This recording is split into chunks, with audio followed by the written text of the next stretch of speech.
Dr. Mahmoud, let's come to you now. With the cash component out now, about 3 trillion naira, and what the central bank is doing, if we take a look at monetary policy, the cash component, or money supply rather, the cash component of this money supply is about 2.7 or 3 trillion. Let me put that.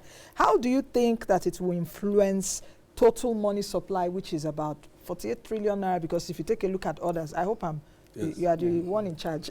So how do you think that that little component of money supply, which is cash, would influence monetary policy, which your department is in charge of?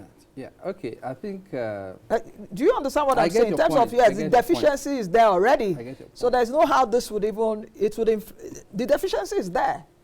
Yeah, it will have significant improvement in terms of the signaling function of monetary policy tools. And let me explain it this way.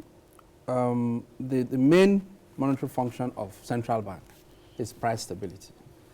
The three key prices are exchange rate, inflation rate, interest rate. Those are the prices that we are looking at. And the central bank's mandate is to, ensure the stability, transparency, and discovery of those prices.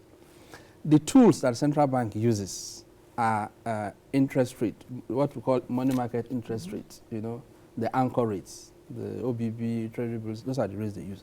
And what they use to change those rates is money supply, just like you said.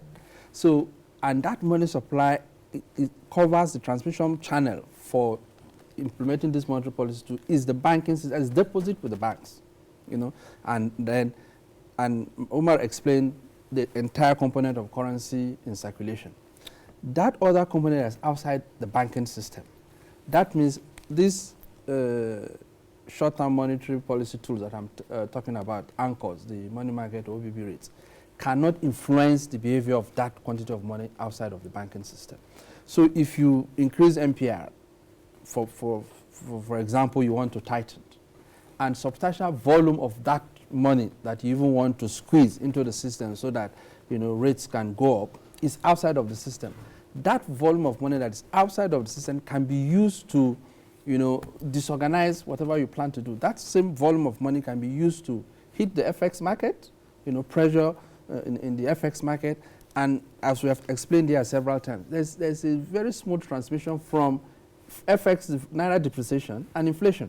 So from that corner, you can see that if you're able to control that volume, so that demand pressure on FX will cease.